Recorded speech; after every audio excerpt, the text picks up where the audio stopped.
Ok, tal como se lo habíamos anunciado al comienzo del programa, estamos ahora ya con nosotros Rodrigo Tranamil, ingeniero civil industrial y director del Departamento de Ciencias Económicas y Administrativas de la Universidad Católica de Temuco. ¿Está por ahí Rodrigo ya? Hola, hola, ¿qué tal? ¿Cómo están? Hola Rodrigo, muchas gracias por aceptar nuestra invitación y por hacerte el tiempo. Sabemos que tu ajetreada vida académica te tiene con muchas tareas, pero te agradecemos el que te hayas tomado el tiempo de venir a conversar con nosotros. No, gracias a ustedes por invitarme a esta instancia. Nosotros como academia nos interesa mucho poder difundir a la comunidad este tipo de instancias, conversaciones que son bien relevantes para todos. Entonces, se agradece un montón la invitación. Absolutamente, y para nosotros también es muy importante además poner en valor el trabajo que ustedes hacen desde el mundo académico y también desde tus conocimientos que tienen relación también con todo lo que tiene que ver con temas económicos, no solamente nacionales, sino que también locales, incluso familiares. Bueno, de acuerdo a un estudio realizado por Chile Deudas, el 25% de los chilenos señalan estar endeudados. ¿Existe alguna manera, Rodrigo, para salir de lo que parece ser un círculo vicioso en este tema? Es muy difícil muchas veces el romper este círculo, ¿no? Claro, bueno, pensando en... Hay dos estrategias, una preventiva que está muy en línea con una estrategia nacional de educación financiera implementada en el segundo gobierno de la expresidenta Bachelet, en donde se buscaba alfabetizar y educar financieramente a la población desde la enseñanza media, pasando por la universidad y no necesariamente desde instituciones educativas superiores, sino desde algunas instituciones, por ejemplo, los ministerios, los bancos comerciales, que todos sean parte de esto de educar financieramente a las personas, especialmente los productos financieros que existen en el mercado acá en Chile, de los cuales uno puede tener acceso y bueno, eso es como preventivo.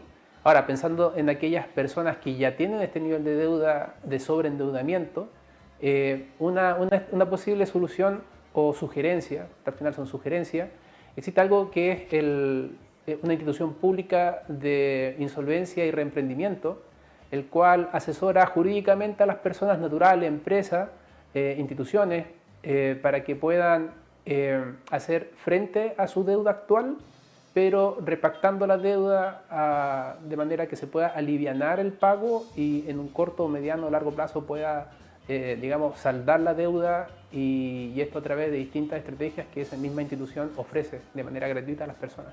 Es un gran tema lo que está pasando con los chilenos. Hoy día vemos que también hay un alza en los productos, ¿no? Una inflación que es creciente, que al parecer no tiene luces de bajar.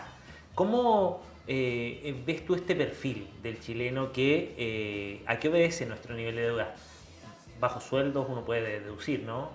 Bajos sueldos, alto endeudamiento, el alto costo de las cosas. ¿Cómo lo ves desde el punto de vista económico? Bien, bueno, hay hartas fuentes de información para abordar esta pregunta. Una de ellas es el Instituto Nacional de Estadística, aplica una serie de encuestas sobre los ingresos de las personas y una estadística no muy deseada es que la mediana de los ingresos en Chile es alrededor de los 500.000 pesos versus el nivel de deuda o el nivel de endeudamiento del chileno, que también en términos de la mediana es de 1.9 millones de pesos. O sea, los chilenos asumen una deuda de cercano a 2 millones y reciben como ingreso 500.000 pesos. O sea, un cuarto de la deuda puede ser solventada con el ingreso directo laboral. Entonces, en ese contexto es evidente que tengamos un 25% de sobreendeudamiento porque la gente está asumiendo un nivel de deuda que no puede, digamos, solventar en el tiempo. Y en ese sentido, los datos indican que estos niveles de sobreendeudamiento son para vivir, para sobrevivir o básicamente para darse lujos las personas. ¿Cómo van los indicadores por ahí? Claro, o sea, gran parte de esos cercanos 2 millones de pesos de deuda son créditos de consumo, créditos hipotecarios y créditos automotrices, que básicamente son los instrumentos, digamos, los productos financieros que más ofrecen los bancos comerciales. Entonces la gente en ese afán de tener una primera casa, en ese afán de tener un primer auto, en ese afán de tener viajes al extranjero que está muy de moda, uno ve en redes sociales cómo los amigos están viajando a Miami, a Europa, todo eso se tiene que financiar. Y con el nivel de ingresos que uno tiene, lamentablemente eso no se puede hacer sino haciendo uso de deuda. Ahora, si eso no está planificado o se va más allá de lo que uno efectivamente puede asumir como deuda, aparecen estos problemas de sobreendeudamiento. O sea, puedo tener finalmente la casa, puedo tener finalmente el auto, puedo viajar al extranjero de manera frecuente, pero todo eso implica que me tengo que endeudar más allá de lo que yo puedo asumir. Tampoco el banco tiene reglas de decir, oye, tú ya tienes una cierta capacidad de endeudamiento que superaste. Existe, pero está tan arriba el nivel que perfectamente me puedo endeudar más allá de lo que uno debería. Tú comentabas al comienzo de la conversación que no existe una educación financiera desde la primera base. Si bien eres académico de la universidad y formas a universitarios en esta materia, ¿te parece que sería razonable tener una formación desde niveles mucho más básicos en este sentido para que llegando a la adultez pudieran tener tal vez mayor conciencia de lo que esto significa? Claro, bueno, en esta Estrategia Nacional de Educación Financiera implementada desde el 2018, no buscaba que desde la básica se entregaran conceptos o conocimientos o se alfabetice financieramente a los estudiantes, pero sí a partir de la enseñanza media. En primero medio, en el curso de historia o en el ramo de historia y ciencias sociales, se debería dejar la última unidad del primer año para conceptos económicos, conceptos de mercado, conceptos de educación financiera en general. Ahora, la evidencia nos dice que llegar a esa última unidad no todos los colegios lo logran. Entonces, en la práctica, un bajo porcentaje de estudiantes de enseñanza media de primero medio logra llegar a esos contenidos como para empezar a interiorizarse en lo que es la alfabetización financiera. Y después en cuarto medio están estos liceos científico-humanistas que dentro de los electivos de formación tienen o se les ha pedido que tengan esta línea de economía, pero la misma falta de profesionales dentro de los colegios hace que la línea de economía sea inviable en la práctica. Entonces se enseña un primero medio o un cuarto medio, pero efectivamente no se está enseñando porque el currículum no da para que dentro del tiempo que dura un semestre o un año académico se pueda llegar a esos tópicos. O no está la capacidad instalada desde los profesores para poder enseñar temas de educación financiera.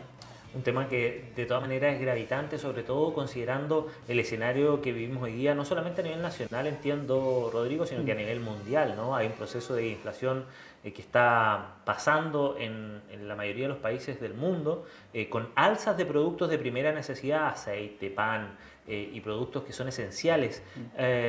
¿A qué se debe y cómo podemos hacer en lo cotidiano para enfrentar de alguna manera esto, ¿no?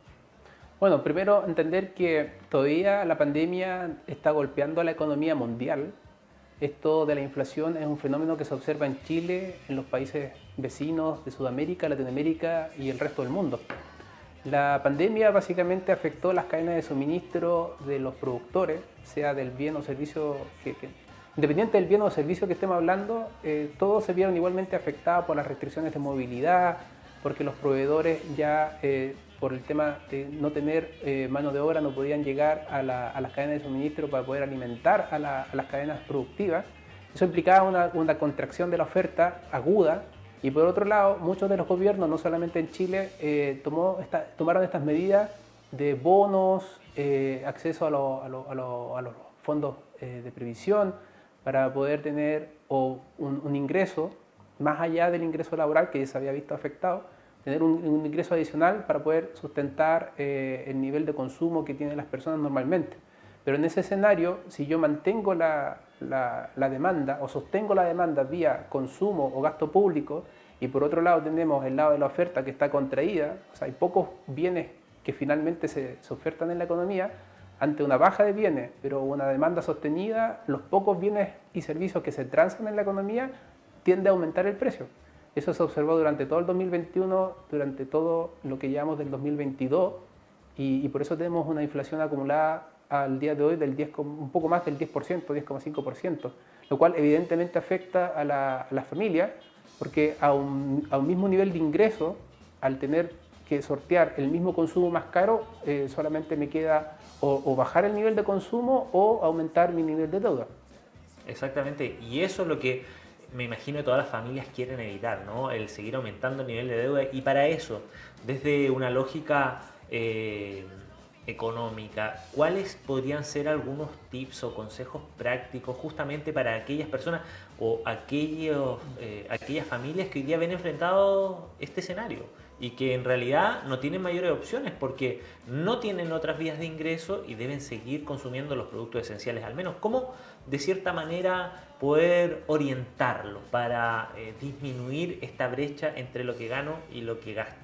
Perfecto, sí, bueno, la planificación que debería hacer el hogar en términos financieros es clave. O sea, uno sabe cuánto es su ingreso familiar, ya sea la mamá o el papá de la familia que trabaja, entre ellos hacen un pozo mensual. Eso se debería repartir de manera priorizada en aquellas necesidades que tiene la misma familia. Y por un tiempo abstenerse abstenerse de consumir productos de lujo.